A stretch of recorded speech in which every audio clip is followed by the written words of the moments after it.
Om Swastiastu, salam nama budaya, salam kebajikan, rahayu rahayu. Assalamualaikum warahmatullahi wabarakatuh. Jadi, kami dari kelompok 2 Statistika dan Probabilitas kelas SI Denpasar akan membawakan presentasi melalui hasil penelitian kami, yaitu pengaruh antara intensitas penggunaan handphone screen time terhadap pola tidur mahasiswa S1 Sistem Informasi Angkatan 2025 di kampus kelas Denpasar. Nah, karena ada pepatah yang mengatakan tak kenal maka tak sayang, maka izinkan kami untuk memperkenalkan diri terlebih dahulu, dimulai dari saya, yaitu Koma Ade Rizky Aryawansyah dengan NIM 251 50 91 025, dan akan dilanjutkan oleh rekan-rekan saya. Perkenalkan, saya Iputo Agus Soko Pradana dengan NIM 25150910002. Perkenalkan, saya Igusti Ngurah Tirta Vanita Vinayaka dengan NIM 25150910089. Perkenalkan, saya Nimade Dwindayani dengan NIM 25150910116. Nah, sekarang kami akan memulai presentasi kami dimulai dari latar belakang. Perkembangan teknologi digital telah meningkatkan intensitas penggunaan smartphone, terutama di kalangan mahasiswa program studi Sistem Informasi Angkatan 2025 di Denpasar, yang aktivitas akademiknya didominasi oleh penggunaan perangkat digital.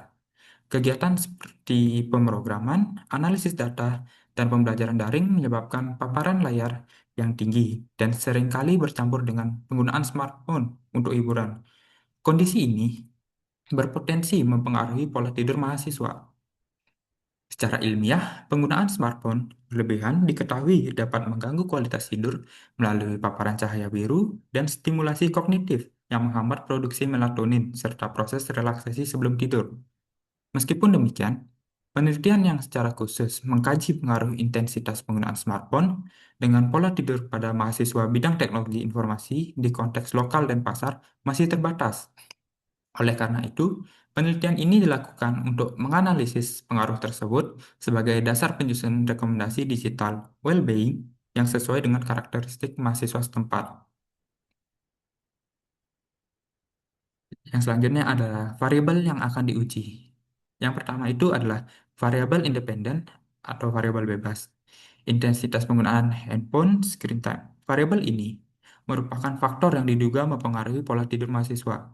Indikator yang dapat diuji secara kuantitatif adalah rata-rata durasi penggunaan handphone per hari, bisa menggunakan jam atau hari, durasi penggunaan handphone sebelum tidur, menit atau jam, frekuensi penggunaan handphone pada malam hari, jenis aktivitas screen time, waktu penggunaan tertinggi, pagi, siang, dan malam. Skala datanya adalah rasio, jam dan atau menit, interval atau ordinal. Yang kedua adalah variabel dependent atau variabel terikat. Pola tidur mahasiswa. Variabel ini merupakan hasil atau dampak yang dipengaruhi oleh intensitas penggunaan handphone. Indikator yang dapat diuji adalah durasi tidur per malam atau jam, waktu mulai tidur atau bedtime, kualitas tidur, nyenyak atau tidak nyenyaknya, frekuensi terbangun di malam hari, dan untuk skala datanya adalah rasio jam tidurnya, ordinal, baik, cukup, dan atau buruknya. Yang ketiga adalah variabel kontrol, tingkat stres akademik, dan konsumsi kafein. Agar penelitian lebih valid, beberapa variabel kontrol dapat digunakan, antara lain adalah beban akademiknya, konsumsi kafein, kopi atau minuman berenergi. Variabel ini tidak diuji sebagai pengaruh utama, tetapi dikendalikan agar tidak mengganggu hubungan variabel bebas terhadap variabel terikat. Yang selanjutnya adalah hipotesis. Hipotesis nol. Tidak dapat perbedaan rata-rata pola tidur antara mahasiswa intensitas penggunaan handphone rendah dan tinggi. Hipotesis 0, mu1 sama dengan mu2. Hipotesis alternatif. Terdapat perbedaan rata-rata tidur antara mahasiswa dengan intensitas penggunaan handphone rendah dan tinggi. Hipotesis alternatif, mu1 tidak sama dengan mu2. Baik, akan dilanjutkan oleh rekan saya. Selanjutnya kita masuk pada penarikan sampel. Dalam proses penarikan sampel, kami menggunakan metode saturasi sampel atau sampel jenuh. Metode sampel jenuh ini adalah teknik pengambilan sampel di mana semua anggota populasi dijadikan sebagai sampel penelitian. Artinya, tidak ada proses pemilihan atau penyaringan sampel, dikarenakan semua individu yang ada dalam populasi langsung diteliti. Kami menggunakan metode ini dikarenakan jumlah populasi penelitian kami, semua anggota populasi dapat dijangkau dan diteliti secara keseluruhan. Selanjutnya,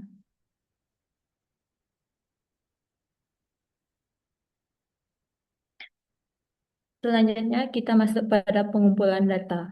Penelitian ini menggunakan metode survei kuesioner online melalui Google Form. Teknik ini dipilih untuk menjangkau mahasiswa secara efisien tanpa batas geografis, memiliki fleksibilitas waktu pengisian guna meningkatkan partisipasi serta menjaga keakuratan data melalui mendorong kejujuran responden terkait data sensitif seperti durasi penggunaan ponsel dan pola tidur. Untuk selanjutnya,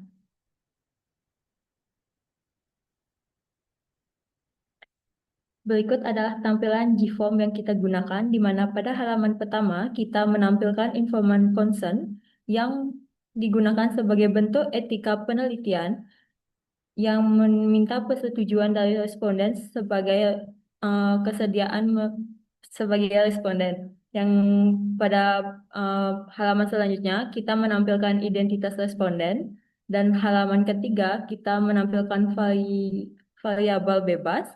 Pada halaman keempat kita menampilkan variabel terikat, dan pada halaman terakhir kita menampilkan variabel pendukung atau kontrolnya. Dilanjutkan oleh rekan saya.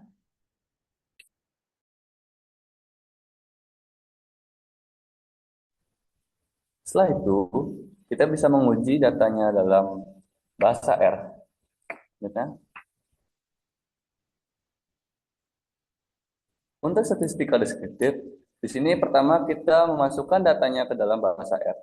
Jadi kita buat dua kelompok yang masing-masingnya berisi data dalam bentuk vektor. Nah, kedua data tersebut itu kita gabungkan dan kita buat data frame-nya agar mudah dilihat. Jadi seperti itu dia data frame-nya. Selanjutnya, kemudian datanya kita bisa olah. Yang pertama, kita bisa cari ukuran pemusatan datanya. Nah, di sini kita menggunakan fungsi summary. Jadi kita bisa melihat kesimpulan dari statistika deskriptif ya. Di sini kita mendapatkan pada kelompok kurang dari 7,5 jam itu minimal data minimalnya itu adalah 4,5. Lalu kuantil pertamanya itu 5,875. Lalu mediannya 7,415, minnya 7,034, kuantil ketiganya 7,625, dan nilai maksimumnya itu 9,5.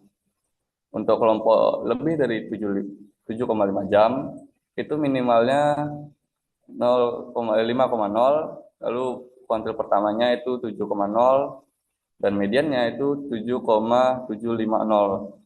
Untuk minnya 7,5001, dan kuantil ketiganya itu 8,043. Dan untuk nilai maksimumnya itu 8,670. Lalu untuk ukuran penyebaran datanya, di sini kita menguji standar deviasi pada kelompok kurang dari 7,5 jam, itu mendapatkan 1,500 sekian. Dan untuk variasinya, kita dapatkan 2,25148 sekian. Lalu untuk kelompok yang lebih dari 7,5 jam, itu standar deviasi ya 1,0084 sekian, dan variasinya itu 1,01 sekian. Selanjutnya. Nah, di sini selanjutnya kita akan melakukan visualisasi data. Di sini kami menggunakan box plot, karena box plot ini tuh digunakan untuk membandingkan distribusi pola tidur mahasiswa berdasarkan kategori intensitas penggunaan handphone. Nah, Visualisasi ini itu membantu mengidentifikasi perbedaan median, sebaran data, dan outlier sebelum melakukan uji t-test nanti. Dari hasilnya ini, kita mendapatkan kesimpulan bahwa terlihat adanya perbedaan distribusi jam tidur antara kelompok screen time di bawah atau sama dengan 7,5 jam dan di atas 7,5 jam. Kelompok screen time di atas 7,5 jam itu menunjukkan median jam tidur yang lebih tinggi dan variasi yang lebih kecil. Selanjutnya,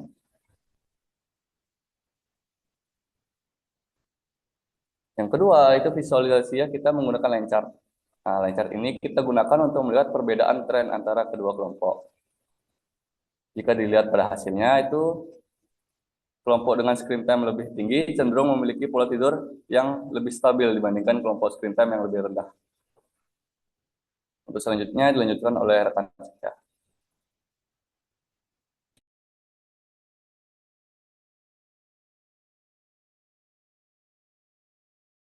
Baik, selanjutnya yakni uji normalitas. Nah, eh, dari uji normalitas ini kami memasukkan datanya terlebih dahulu, lalu kami hitung selisihnya dan langsung menguji normalitas dari datanya apakah distribusi dengan baik atau tidak. Dan di sini kami memakai alpha 0,05. Dan di sini p-value-nya lebih besar daripada alpanya. Jadi kesimpulannya datanya itu terdistribusi secara normal.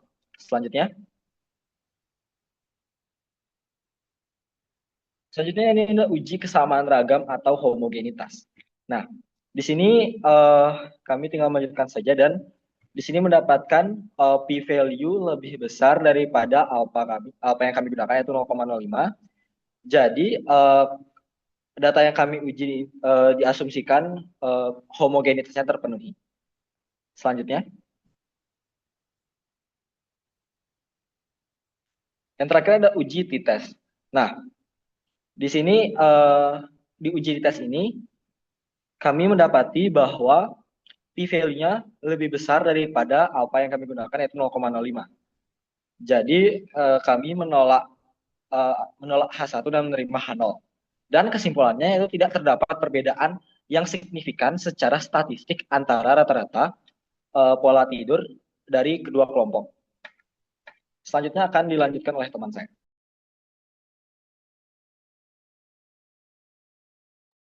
Pada bagian terakhir, kita masuk pada penarikan kesimpulan. Berdasarkan hasil uji t-test yang dilakukan, diperoleh nilai p-value sebesar 0,3809 yang lebih besar dari tingkatan signifikasi alfa sama dengan 0,05. Hal ini menunjukkan bahwa tidak terdapat perbedaan yang signifikan secara statistik pada rata-rata pola tidur antara mahasiswa dengan intensitas penggunaan handphone rendah dan tinggi. Dengan demikian, hipotesis nol atau H0 yang menyatakan bahwa mu1 sama dengan mu2 diterima. Dan hipotesis alternatif atau H1 yang menyatakan adanya perbedaan rata-rata pola tidur ditolak. Kita lanjutkan ke rekan selanjutnya. Jadi yang selanjutnya itu adalah kontribusi anggota, di mana Ibu Tu Agus Okapradana sebagai penyusun teori, I Gusti Ngurah Tirta Vandita Vinayaka sebagai pengolah data, lalu saya Komang Ade Rizky Aryawansyah sebagai penyusun teori juga, dan yang terakhir adalah Nimade Dwindayani sebagai pengumpul data. Baik, sekian presentasi dari kelompok kami. Mohon maaf apabila terjadi kesalahan kata yang disengaja maupun tidak sengaja. Kami tutup dengan Pramasanti.